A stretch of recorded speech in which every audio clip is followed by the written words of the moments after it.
আমেরিকায় নির্জন হাইওয়ে কিংবা কবরস্থানের পাশে ভুল সময়ে ভুল কাজ, এক ড্রাইভিং রাতের সেই ভয়ালো অভিজ্ঞতা যা আমাকে স্পষ্ট বুঝিয়ে দিয়েছিল এই চেনা পৃথিবীর বাইরেও অদৃশ্য এক অজানা জগৎ রয়েছে। আসসালামু আলাইকুম। রহস্য, অজানা আর অতি প্রাকৃত ঘটনার জগতে আপনাকে স্বাগতম। আমি ফারহান, আর আপনারা শুনছেন প্রেত সংকেত 91.3 FM, যেখানে প্রতিটি রাত লুকিয়ে রাখে এক নতুন অন্ধকারের গল্প, আর প্রতিটি গল্প শেষ হওয়ার পরও রেখে যায় হাজারো প্রশ্ন।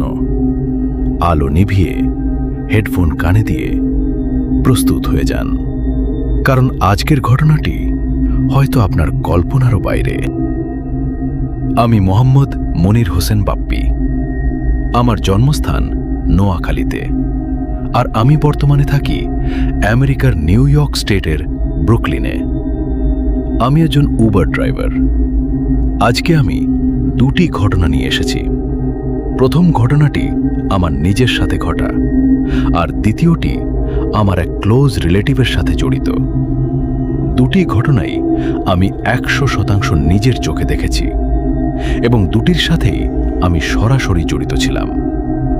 প্রথম ঘটনাটি বেশ ছোট, আর দ্বিতীয়টি একটু বড়। যেহেতু আজ প্রথমবার ঘটনা পাঠাচ্ছি, তাই ভুল ত্রুটি হলে ক্ষমার দৃষ্টিতে দেখবেন। ঘটনাটি 2021 সালের জুলাই মাসের শুরুর দিকের। তখন আমি নতুন উবার ড্রাইভিং শুরু করেছি। কিছুদিন পরেই কোরবানির ঈদ চলে এলো। আমরা 4 জন ব্রুকলিনে একসাথে রুমে থাকি। আমাদের অনেক আত্মীয় স্বজন ব্যাফেলোতে থাকেন, যেমন আমার রুমমেটের বোন এবং আমার নিজের চাচা। তাই সবাই মিলে সিদ্ধান্ত নিলাম এবারের ঈদটা ব্যাফেলোতে গিয়ে সবার সাথে কাটাবো। ঈদের আগের দিন সারা রাত কাজ করার পর সকালে আমরা রওনা দিলাম। প্রথমে আমরা উডবেরিতে গিয়ে কেনাকাটা করলাম। তারপর আমি ড্রাইভিং শুরু করলাম। আমি আর আমার এক রুমমেট কেবল এই দুজনই ড্রাইভিং জানতাম, বাকি দুজন জানত না। নিউ ইয়র্ক সিটি থেকে ব্যাফেলোর রাস্তাটা বলতে গেলে একদম নির্জন ও গা ছমছমে। প্রায় 100 মাইল ধরে কোনো বাড়ি ঘর বা মানুষ দেখা যায় না, শুধু দুপাশে ঘনা জঙ্গল। মাঝে মাঝে হরিণ আর ভ্যালুক রাস্তার উপর চলে আসে, এবং হরিণের কারণে প্রায়ই অ্যাক্সিডেন্ট হয়। উডবেরি থেকে প্রায় 2 ঘন্টা 30 মাইল চালানোর পর সবার ক্ষুধা লেগে গেল। তখন মাগরিবের সময় হয়ে আসছিল, কিন্তু হাইওয়ের আশেপাশে কোনো রেস্টুরেন্ট খোলা পাচ্ছিলাম না, কারণ ওটা ভিলেজ সাইড এবং পাহাড়ি জঙ্গল এলাকা। অনেক খোঁজাখুঁজির পর প্রায় 150 বছরের পুরনো একটি পুরনো ধাঁচের স্টোর পেলাম। সেখান থেকে আমরা একটি চিজ পিৎজা নিলাম। পিৎজা নেওয়া শেষ হতেই স্টোরটি বন্ধ করে দেওয়া হলো। তখন মাগরিবের পর আবছা অন্ধকার নেমে আসছে। পিৎজা খাওয়া শেষ করে আমি স্মোক করার জন্য একটা বাহানা খুঁজছিলাম, কারণ সাথে সিনিয়ররা থাকায় প্রকাশ্যে ধূমপান করা যাচ্ছিল না। তাই সবাইকে বললাম আমি একটু প্রস্রাব করতে জঙ্গলের দিকে যাচ্ছি। আমি জঙ্গলের ভেতরে প্রায় 10 থেকে 15 হাত ভেতরে ঢুকে পরপর 2টি সিগারেট খেলাম। তারপর দীর্ঘ ড্রাইভের কথা চিন্তা করে ভুলবশত ঠিক ওই জঙ্গলটির ভেতরেই দাঁড়িয়ে প্রস্রাব করে দিলাম। চলে আসার পর আমি আবার ড্রাইভিং সিটে বসলাম। গাড়ি চালানো অবস্থায় হঠাৎ আমি কোনো কারণ ছাড়াই মাঝ রাস্তায় ব্রেক কষছিলাম। আমার মনে হচ্ছিল যেন সামনে মরুভূমির মরীচিকার মতো কিছু একটা ছায়া সরে যাচ্ছে, কিন্তু সামনে গিয়ে দেখি কিচ্ছু নেই। বারবার এমন হতে থাকায় আমি ভয় পেয়ে গেলাম। মনে হলো হয়তো ঘুমের অভাবে এমন হচ্ছে। তাই আমি আমার রুমমেটকে গাড়ি চালাতে দিয়ে নিজে পেছনের সিটে ঘুমিয়ে পড়লাম। রাত 10টা থেকে 11টার দিকে আমরা ব্যাফেলোতে পৌঁছালাম। তারা এক ফ্যামিলি টাউন হাউসে থাকত। ফ্রেশ হয়ে রাতের খাবার খেয়ে আমরা দোতলার রুমে ঘুমাতে গেলাম। কিন্তু রাত আনুমানিক 1:30 থেকে 2টার দিকে হঠাৎ আমার ঘুম ভাঙল। ঘুম ভেঙে দেখি আমি নিজে দোতলার ঘরে না থেকে নিচতলার ডাইনিং টেবিলের চেয়ারে বসে আছি। আমি খুব ভয় পেয়ে গেলাম যে আমি এখানে কিভাবে আসলাম। ভাগ্যিস বাথরুমের লাইট জ্বলছিল, তাই সিঁড়ি দেখে কোনো মতে ওপরে উঠে গিয়ে আবার শুয়ে পড়লাম। তার ঘণ্টা চারেক পর আবার আমার ঘুম ভাঙল। এবার মনে হলো কেউ একজন আমাকে গায়ের জোরে শক্ত করে চেপে ধরেছে। আমি চোখে স্পষ্ট দেখতে পাচ্ছিলাম আমার রুমমেটরা রুমে হেঁটে হেঁটে রেডি হচ্ছে, কিন্তু আমি না পারছিলাম নড়তে, না পারছিলাম নিঃশ্বাস নিতে। আমার বুকের উপর যেন প্রচণ্ড চাপ দেওয়া হচ্ছিল। বুঝতে পারলাম আমাকে বোবা জিনে ধরেছে। মনে মনে সুরা পড়ার চেষ্টা করলাম, কিন্তু কাজ হচ্ছিল না। ঠিক তখনই আমার রুমমেট সালাউদ্দিন ভাই জ্যাকেট নিতে রুমে ঢুকল। আমি কষ্ট করে তাকে বললাম, সালাউদ্দিন ভাই, আমার একটু হেল্প করেন, আমারে ভূতে ধরছে। সে ভেবেছে আমি মজা করছি, কারণ আমি রাতে ভূত এফএম শুনে ঘুমাতাম। তাই সে হাসাহাসি করে চলে গেল। বেশ কিছুক্ষণ পর ওই চাপটা ছেড়ে দিলে আমি আবার ঘুমিয়ে পড়লাম। ঘুমের মধ্যে একের পর এক ভয়ঙ্কর স্বপ্ন দেখতে লাগলাম। আমি ড্রাইভ করছি আর গাড়ি নিয়ে সোজা নদীতে পড়ে যাচ্ছি, অথবা ড্রাইভ করার সময় কেউ এসে আমাকে মেরে ফেলছে। সকালে উঠে আর সহ্য করতে না পেরে বাংলাদেশে আমাদের পরিচিত এক হুজুরকে ফোন করলাম। উনি সব শুনে বললেন, তুমি জঙ্গলে প্রস্রাব করে হয়তো কোনো জিনকে কষ্ট দিয়েছ বা ডিস্টার্ব করেছ। তিনি আমাকে কিছু আমল ও দোয়া শিখিয়ে দিলেন। তারপর সেগুলো পালন করার পর পরিস্থিতি স্বাভাবিক হল। 4-5 দিন পর ঈদ শেষ করে আমরা নিউ ইয়র্কে ফিরে এলাম। এর ঠিক 1.5 মাস পরের ঘটনা। এক রাতে আমি ব্রুকলিনে উবার চালাচ্ছিলাম। ব্রুকলিনের সেন্ট্রাল পার্কের প্রসপেক্ট পার্ক ঠিক 2 মিনিট দূরত্বে খ্রিস্টানদের একটি বিশাল বড় কবরস্থান আছে। রাত তখন আনুমানিক 3টা। রাস্তা একদম ফাঁকা। আমার প্রচণ্ড প্রস্রাবের বেগ পাওয়ায় কোনো ওয়াশরুম না পেয়ে ওই কবরস্থানের সীমানা দেয়ালের পাশেই একটি পার্কিংয়ে গাড়ি রেখে দাঁড়িয়ে প্রস্রাব করলাম এবং একটি সিগারেট খেলাম। সকাল 7টায় কাজ শেষ করে বাসায় ফিরে খেয়ে দিয়ে 9টার দিকে ঘুমিয়ে পড়লাম। ঘুমানোর পর আমি একটি অত্যন্ত ভয়াবহ স্বপ্ন দেখলাম। স্বপ্নে দেখলাম আমি বাংলাদেশে আমাদের নোয়াখালীর গ্রামের বাড়িতে আছি। বাড়িতে ঢোকার পরপরই পেছনে 3 থেকে 4টি অ্যাম্বুলেন্স আর ফায়ার সার্ভিসের সাইরেনের শব্দ পেলাম। আমি অবাক হলাম যে আমেরিকার অ্যাম্বুলেন্সের সাইরেন বাংলাদেশে বাজছে কিভাবে। বাইরে বের হয়ে শুনলাম আমাদের পাশের ঘরের একটি 5 থেকে 6 বছরের বাচ্চা ছেলে পানিতে পড়ে মারা গেছে। আমি সোজা পথে না গিয়ে ঘরের পেছনের জঙ্গল দিয়ে ওদের বাড়িতে গেলাম। গিয়ে দেখি উঠানে লাশের খিয়া রাখা, আর তাকে ঘিরে আমার কাজিনরা সব দাঁড়িয়ে আছে। লাশটির গায়ে ধবধবে ফর্সা আইরিশদের মতো গায়ের রং। আমি ভাবছি, এত সুন্দর বাচ্চা তো আগে কখনো দেখিনি।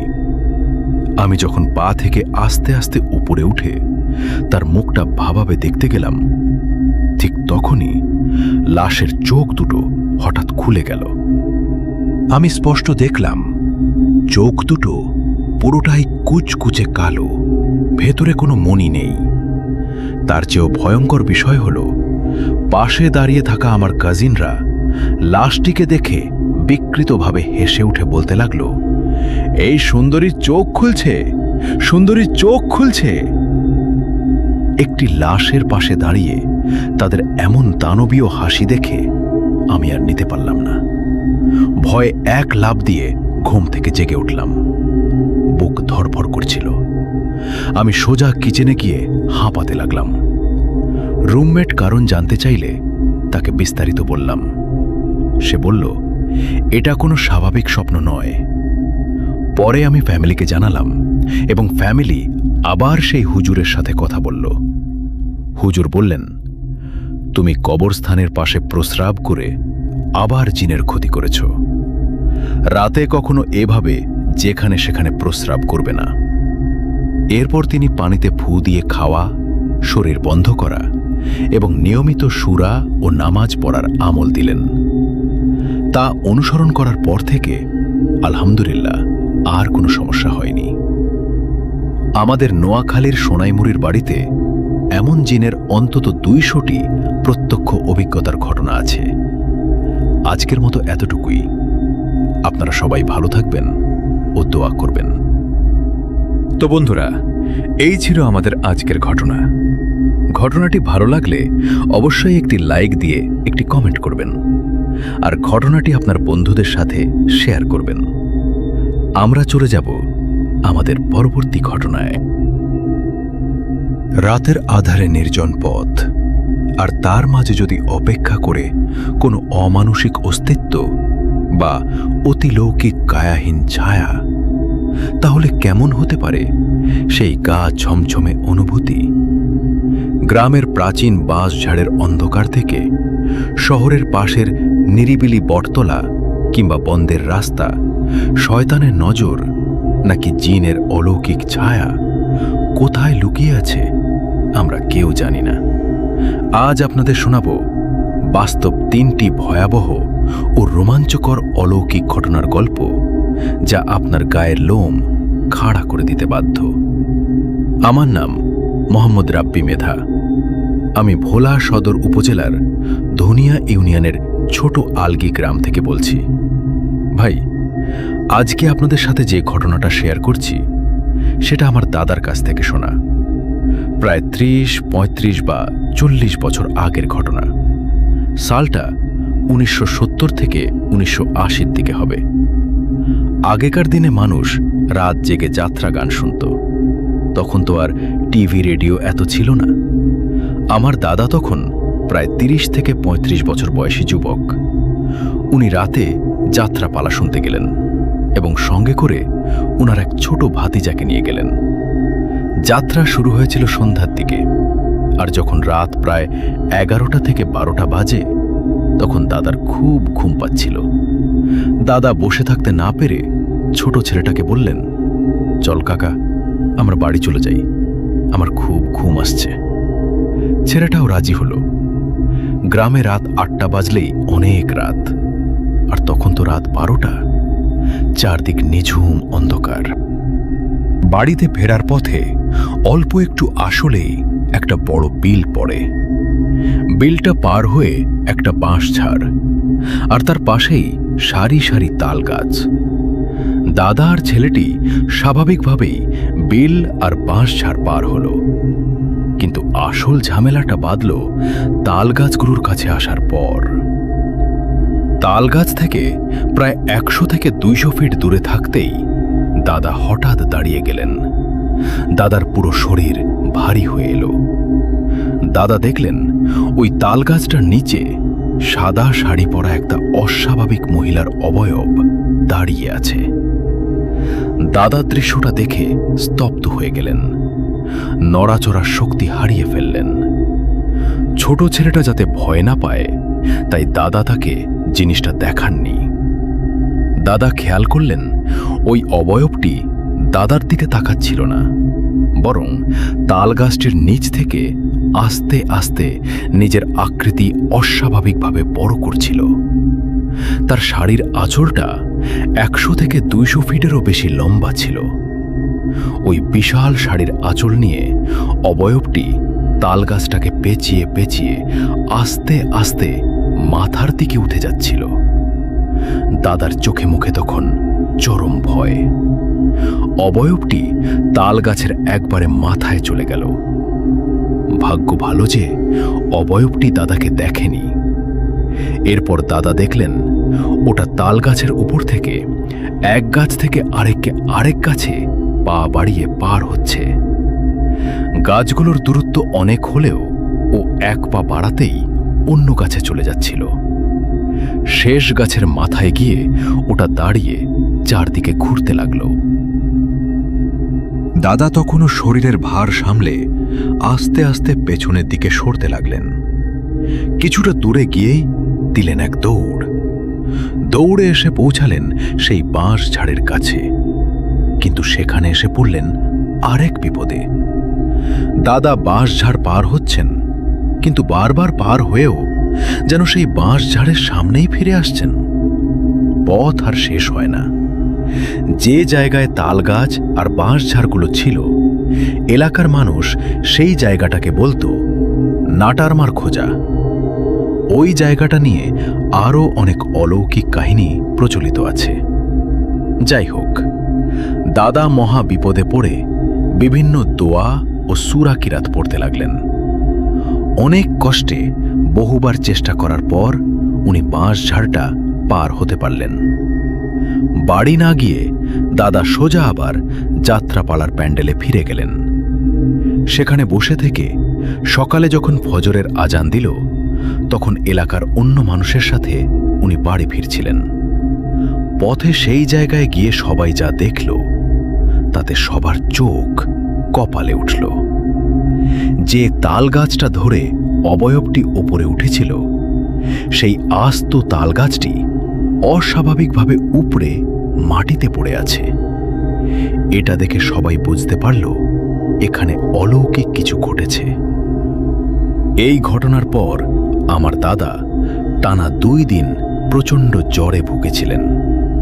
পরে ডাক্তারের চিকিৎসায় উনি সুস্থ হন। আমার দাদা এখনো বেঁচে আছেন। আপনারা সবাই ওনার জন্য দোয়া করবেন। তো বন্ধুরা, এই ছিল আমাদের আজকের ঘটনা। ঘটনাটি ভালো লাগলে অবশ্যই একটি লাইক দিয়ে একটি কমেন্ট করবেন, আর ঘটনাটি আপনার বন্ধুদের সাথে শেয়ার করবেন। আমরা চলে যাব আমাদের পরবর্তী ঘটনায়। আসসালামু আলাইকুম ফারহান ভাই। আমার বাড়ি নারায়ণগঞ্জের রূপগঞ্জের ভোলতা ইউনিয়নের পোকারগাঁও গ্রামে। ঘটনাটি আমার সাথেই ঘটেছে এই বছরেরই ঘটনা। ঘটনাটি গত এপ্রিল মাসের 3 থেকে 4 তারিখের দিকে। আমাদের এলাকার একটি বালুর মাঠে বাউলি গানের কনসার্ট ছিল। আমি, নাহিদ এবং ইয়ামিন, আমরা 3 জন কনসার্ট দেখতে গিয়েছিলাম। অনুষ্ঠান শেষ হতে হতে রাত প্রায় 2টা বেজে যায়। 2:30টার দিকে আমরা বাড়ির উদ্দেশ্যে রওনা দিই। আমাদের বালুর মাঠে যেতে হলে উত্তরের একটি নিঝুম রাস্তা দিয়ে যেতে হয়, যাকে আমরা গ্রামের ভাষায় বলি বন্দের রাস্তা। মূল রোডে ওঠার এটি একটি শর্টকাট পথ। ওই রাস্তায় একটা মোড় আছে, যা মোটেও ভালো জায়গা নয়। শুনেছি ওখানে নাকি কবিরাজেরা বান মারে এবং জিনের আনাগোনা আছে। ওই রাতে জ্যোৎস্না থাকা সত্ত্বেও চারপাশ কেমন যেন থমথমে অন্ধকার হয়েছিল। মোড়ের কাছে ছোট 10 থেকে 15টি বাঁশের একটি বাঁশ ঝাড় ছিল। ওখানে আসা মাত্রই আমাদের গায়ে একটা বরফ শীতল বাতাস লাগে। আমরা 3 জনই কেমন যেন আতঙ্কিত হয়ে পড়লাম। হঠাৎ সামনে থাকা একটি বড় কড়ই গাছের দিকে আমাদের নজর গেল। তাকিয়ে দেখি প্রায় 70 থেকে 80 ফুট উঁচুতে কালো কাপড় পরা বিশাল বড় এক আকৃতি বসে আছে। তা দেখে আমরা ভয়ে এক দৌড় দিলাম। দৌড়ে লোকালয়ের কাছাকাছি হাসমতুল্লাহ ভাইয়ের চায়ের দোকানে গিয়ে উঠলাম। ওনার দোকান সারা রাত খোলা থাকে। দোকানে পৌঁছেই চিল চিৎকার দিয়ে ইয়ামিন জ্ঞান হারিয়ে ফেলে। পরদিন থেকে আমাদের 3 জনেরই প্রচণ্ড জ্বর আসে, 102 থেকে 103 ডিগ্রির উপরে। পরে হুজুর দেখালে উনি বলেন জিনটা গাছে বসেছিল। আমরা তাকানোতে তাদের নজর লেগেছে এবং জিন রাগ করেছে। হুজুর তাবিজ কলাম দেওয়ার পর আমরা সুস্থ হই। এর ঠিক 2 মাস পর আবারও একটি গানের কনসার্ট হয়। এবার আমরা সিদ্ধান্ত নিই যে আগেই চলে আসব। রাত 11টার দিকে আমরা একই রাস্তা দিয়ে ফিরছিলাম। এবার ভয় এড়াতে মোবাইলে সূরা চালিয়ে এবং নিজেরাও মুখে বিভিন্ন দোয়া পড়তে পড়তে আসছিলাম। আমাদের বাড়ির কাছাকাছি একটি পারিবারিক কবরস্থান আছে। গ্রামের ভাষায় সেখানে বড় বড় প্রায় 7 থেকে 10 ফুট লম্বা গুইল গাছের শেকড় বা ঝোপের মতো ছিল। হঠাৎ দেখলাম কবরস্থান থেকে একটা গুইল বের হয়ে আসছে।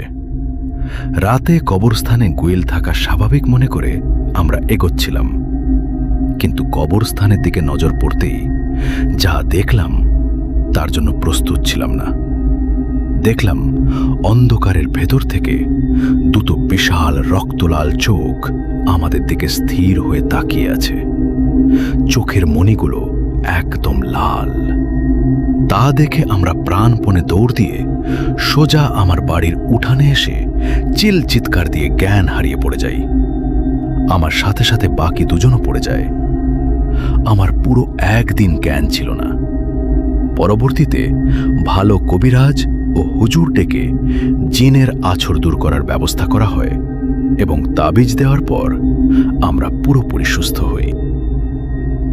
তো বন্ধুরা, ঘটনাটি ভালো লাগলে অবশ্যই একটি লাইক দিয়ে একটি কমেন্ট করবেন, আর ঘটনাটি আপনার বন্ধুদের সাথে শেয়ার করবেন। আমরা চলে যাব আমাদের পরবর্তী ঘটনায়। আসসালামু আলাইকুম ফরহান ভাই, আমি নোহান মাহমুদ রায়হান গাজীপুর থেকে বলছি। ছোটবেলা থেকেই আমি খুব ভীতু প্রকৃতির ছিলাম, আবার ভূতের গল্পের প্রতি আমার প্রবল আকর্ষণও ছিল। ঘটনাটি 2017 বা 2018 সালের দিকের। তখন আমরা ফ্রেন্ডরা মিলে এক বন্ধুর বাসায় মোরগ খিচুড়ি রান্না করার সিদ্ধান্ত নিই। রান্না হতে দেরি হচ্ছিল বলে আমরা একটু হাঁটতে বের হই। গাজীপুরে আপনারা জানেন প্রচুর গজারি বাগান রয়েছে। আমরা রাস্তা দিয়ে না গিয়ে ফাজিলমি করে গজারি জঙ্গলের ভেতর দিয়ে ডালপালা ভেঙে এগোতে লাগলাম। যাইতে যাইতে সন্ধ্যা হয়ে গেল। হঠাৎ আমি খেয়াল করলাম আমি সবার পেছনে পড়ে গেছি। আমার স্পষ্ট মনে হচ্ছিল অন্ধকারের ভেতর থেকে কেউ একজন পেছনে পেছনে আমাদের ফলো করছে। ভয়ে পেছনে তাকানো সাহস পাচ্ছিলাম না। তবে যখন সাহস করে তাকালাম, কাউকে স্পষ্ট দেখলাম না, কিন্তু অনুভূতিটা তীব্র ছিল। বন্ধুদের বলতেই সবাই একসাথে দোয়া পড়তে পড়তে জঙ্গল থেকে বের হয়ে এলাম। এরপর আমরা একটি হাফ সরকারি স্কুলের বারান্দায় বসে গরম গরম খিচুড়ি খাচ্ছিলাম। হঠাৎ আমি আবার পেছনে তাকালাম। তাকাতেই দেখলাম দূরের একটা পিলারের পিছন থেকে কেউ একজন মাথাটা একটু বাঁকা করে আমার দিকে তাকিয়ে আছে। তার মুখ স্পষ্ট বোঝা যাচ্ছিল না, তবে মানুষের শেপ হলেও তার কান দুটো কুকুরের মতো খাড়া খাড়া ছিল।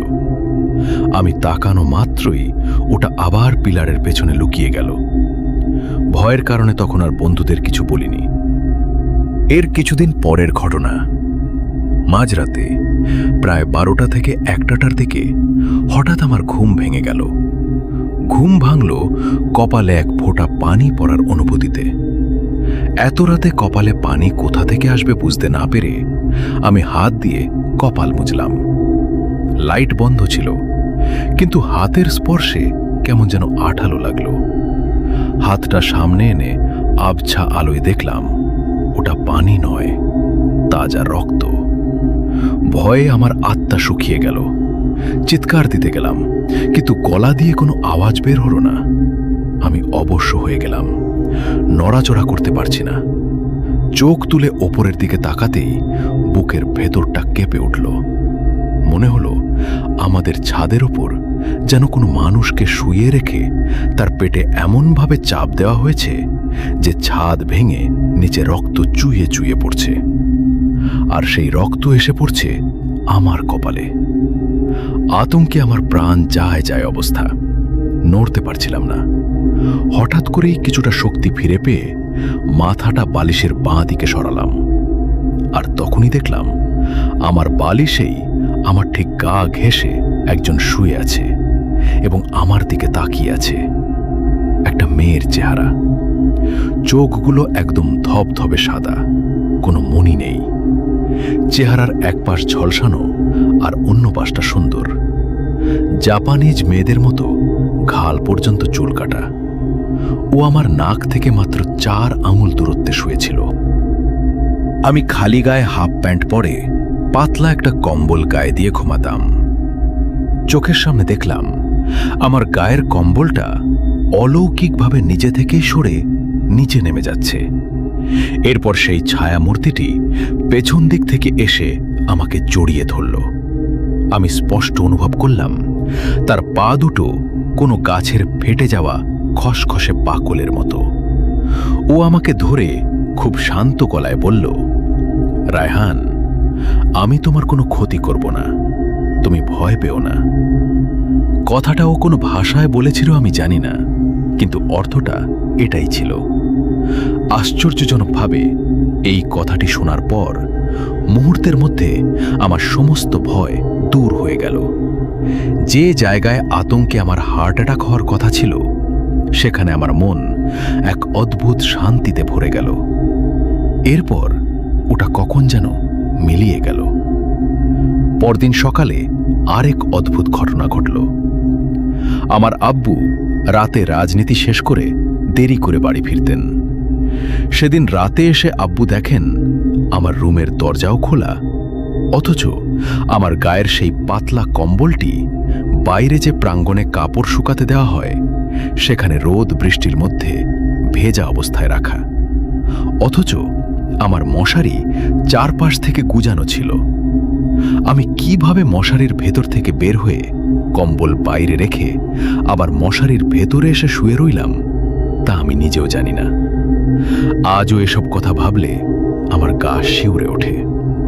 তবে একটা বিষয় সত্যি, জিন বা অতিলৌকিক সত্তা আমাদের চারপাশে ঠিকই রয়েছে। এদের মধ্যে যেমন ভালো আছে, তেমনই আছে খারাপও। এই ছিল আজকের রহস্যময় ঘটনা।